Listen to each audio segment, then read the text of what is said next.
Hey, what's up, guys? It's Jamie. It is October 15th, Saturday, 2022. And I'll be at the office in a minute. Again, I don't think I'm cool. I'm wearing my cheap sunglasses because the sun is in my face at some point here as I go around these different bends.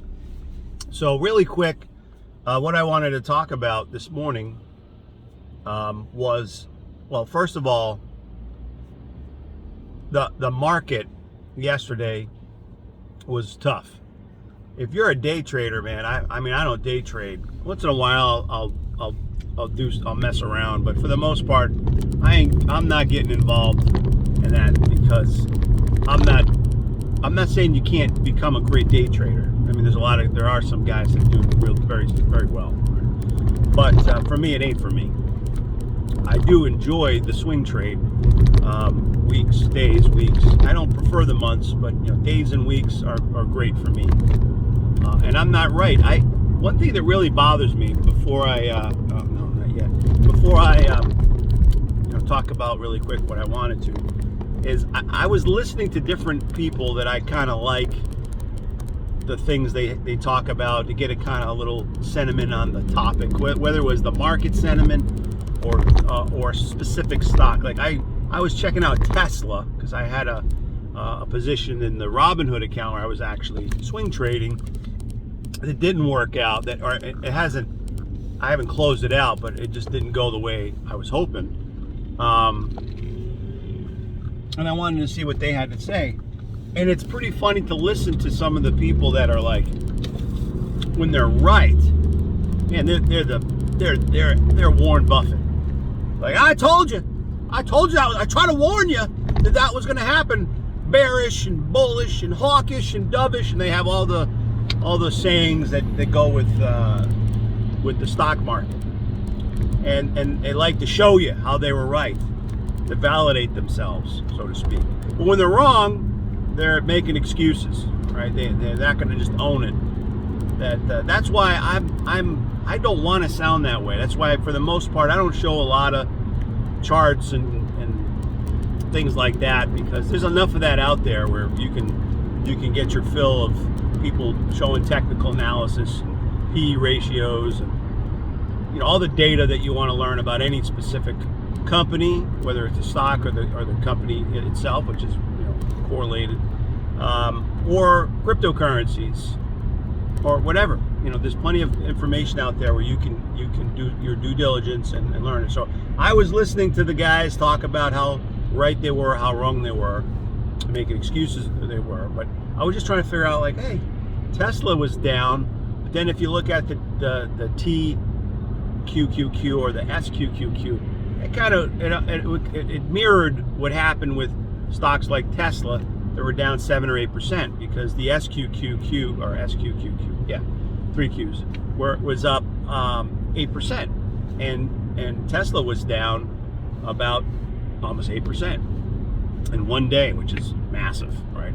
And then I try to get an idea of like what's going to happen here, because I think Tesla is a good company for lots of hard facts, things that are happening with the company, other than the Twitter thing, right?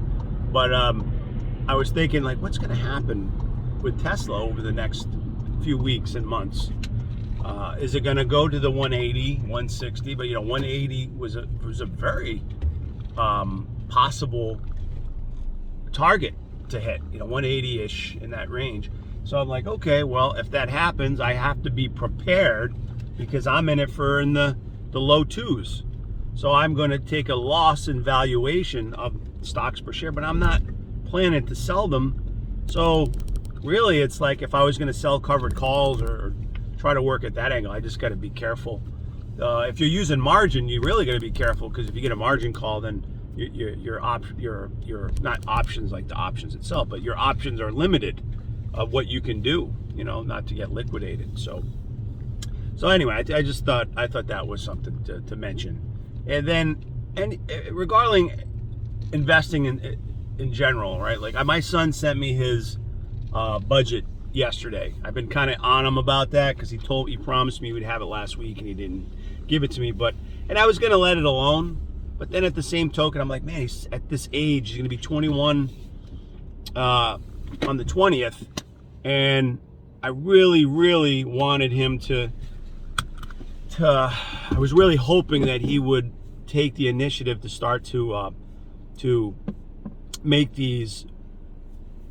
form these habits about budgeting and really and looking at your money and how much you earn and how much you spend and how you kind of allocate on the level that you're at today, right?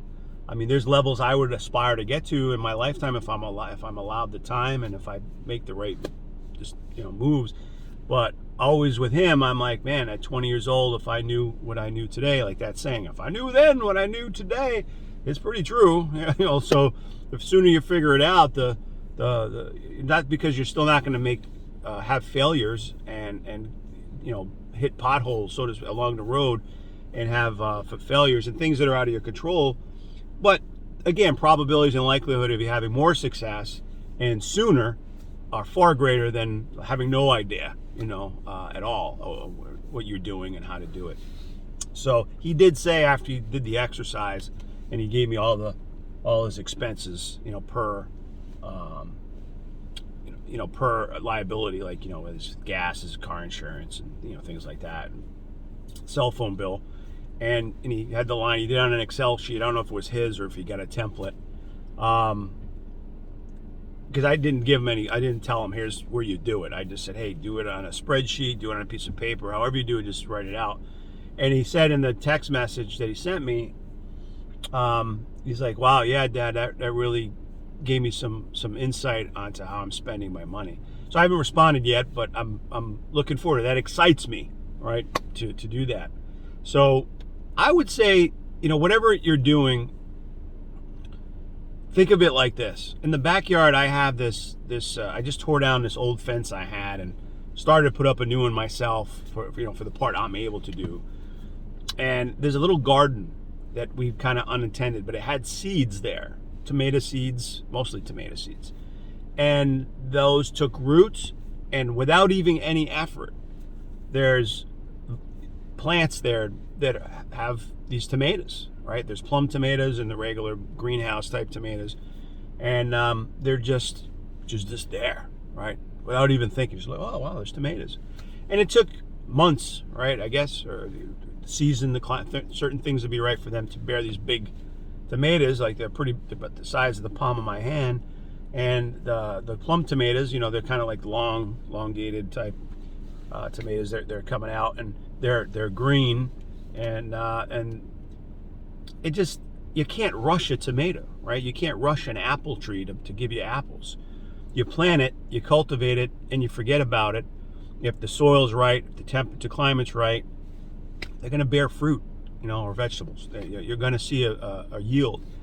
So when I look at stuff like Tesla, and that's all I'm going to say this morning, is I believe in that company amongst many other companies, regardless of if it's cold today or rainy or dry.